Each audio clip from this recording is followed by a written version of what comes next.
তৃণমূল কংগ্রেসের ডাবগ্রাম ফুলবাড়ি ব্লক সভাপতি হলেন দেবাশিস প্রামাণিক।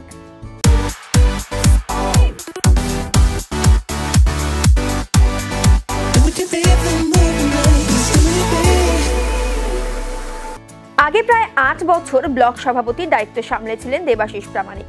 আবার সেই দায়িত্ব পেলেন তিনি। এছাড়াও সহ সভাপতি হয়েছেন গৌতম গোস্বামী ও তৃণমূলের রাজগঞ্জ ব্লক সভাপতি হয়েছেন অরিন্দম ব্যানার্জি। অরিন্দম ব্যানার্জি এবার দ্বিতীয়বার ব্লক সভাপতির দায়িত্ব পেয়েছেন। এদিন ডাবগ্রাম ফুলবাড়ি ব্লক নেতৃত্ব, অঞ্চল নেতৃত্ব, শ্রমিক সংগঠন সহ কর্মী সমর্থকেরা ব্লক সভাপতি দেবাশিস প্রামাণিককে ও সহ সভাপতি গৌতম গোস্বামীকে ফুলের মালা ও মিষ্টিমুখ করিয়ে সংবর্ধনা জানান। শুনুন, আমাদের জলপাইগুড়ি জেলা তৃণমূল কংগ্রেসের সভানেত্রী মহুয়া গোপ এবং জলপাইগুড়ি জেলা তৃণমূল কংগ্রেসের চেয়ারম্যান, চারবারের বিধায়ক মাননীয় খগেশ্বর রায় মহাশয়, ওনারা চেয়েছিলেন যাতে ডাবগ্রাম ফুলবাড়ি ব্লক প্রেসিডেন্ট হিসাবে আমাকে ওনারা অনুমোদন করেছিলেন এবং সেই সুপারিশ মেনে আমাদের সর্বভারতীয় তৃণমূল কংগ্রেসের সভানেত্রী মাননীয় মুখ্যমন্ত্রী মমতা বন্দ্যোপাধ্যায় এবং আমাদের সর্বভারতীয় তৃণমূল কংগ্রেসের সাধারণ সম্পাদক এবং সাংসদ অভিষেক বন্দ্যোপাধ্যায় কালকে রাত্রিবেলায় ঘোষণা করেছেন ডাবগ্রাম ফুলবাড়ি ব্লক সভাপতি হিসাবে আমার নাম ঘোষণা করেছেন, সহসভাপতি গৌতম গোস্বামী করেছেন। কাজেই সামনে লোকসভা নির্বাচন, এই লোকসভা নির্বাচনে আমাদের যে 5টা অঞ্চল আছে সাংগঠনিকভাবে ডাবগ্রাম 1, ডাবগ্রাম 2 এ এবং ডাবগ্রাম 2 বি, ফুলবাড়ি 1 এবং ফুলবাড়ি 2, এই 5টা অঞ্চলের সমস্ত কর্মীরা, সমস্ত নেতারা, সমস্ত পঞ্চায়েত সদস্য, পঞ্চায়েত সমিতি এবং শাখা সংগঠনের যারা ব্লক প্রেসিডেন্ট সবাই আজকে এসছে তারা আমাদেরকে সংবর্ধনা দেওয়ার জন্য। কিন্তু খুব ভালো লাগছে যে তারা খুব খুশি আমরা। এবং আগামী রবিবারে আমাদের একটা সুরভি ভবনে সভা আছে, সেই সভায় মহুয়া গোপও থাকবেন, খগেশ্বর রায় থাকবেন এবং আমাদের এলাকার দুবারের বিধায়ক এবং মাননীয় মন্ত্রী গৌতম দেব, শিলিগুড়ি কর্পোরেশনের মেয়র গৌতম দেব মহাশয় থাকবেন।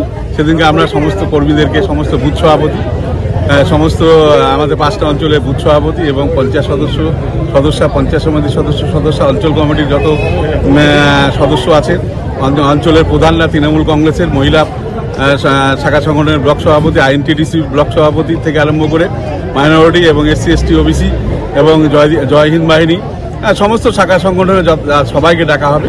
সবাই মিলে একত্রিত আমাদের কাজ করব এবং আগামী লোকসভা নির্বাচনে আমাদের একটাই টার্গেট, ডাবগ্রাম ফুলবাড়ি যেই করে হোক আমাদের যিনি প্রার্থী হবেন তৃণমূল কংগ্রেসের তাকে বিপুল ভোটে এখান থেকে জয়ী করা, এটাই আমাদের দায়িত্ব। কাজেই যেই দায়িত্ব মাননীয় মুখ্যমন্ত্রী মমতা বন্দ্যোপাধ্যায় এবং অভিষেক বন্দ্যোপাধ্যায় দিয়েছেন সেটা আমরা সর্বতোভাবে এখন দিনরাত এক করে আমাদের একটাই টার্গেট, এখানে বিজেপিকে পরাস্ত করতেই হবে। অন্যদিকে রাজগঞ্জ ব্লক সভাপতি অরিন্দম ব্যানার্জিকে সংবর্ধনা দেন মাঝিয়ালি গ্রাম পঞ্চায়েতের প্রধান সুমিত দত্ত সহ অন্যান্যরা। দলনেত্রী মমতা বন্দ্যোপাধ্যায়, আমাদের সর্বভারতীয় সাধারণ সম্পাদক এবং যুব সমাজের আইকন মাননীয় অভিষেক বন্দ্যোপাধ্যায়, আমাদের জেলা চেয়ারম্যান মাননীয় খগেশ্বর রায় এবং জেলা সভাপতি মাননীয়া মহুয়া গোপ মহাশয় যে দ্বিতীয়বারের জন্য আবার আমার উপরে ভরসা করে দলের দায়িত্ব তুলে দিয়েছেন। আমি চেষ্টা করব সবাইকে সঙ্গে নিয়ে, আমার সহকর্মী যারা আছে সবার সহযোগিতা নিয়ে দল যে ভরসা আমার উপর রেখেছে সেই ভরসা যাতে। দেখুন, লোকসভা নির্বাচন এটা দায়িত্বের উপরে নির্ভর করে না।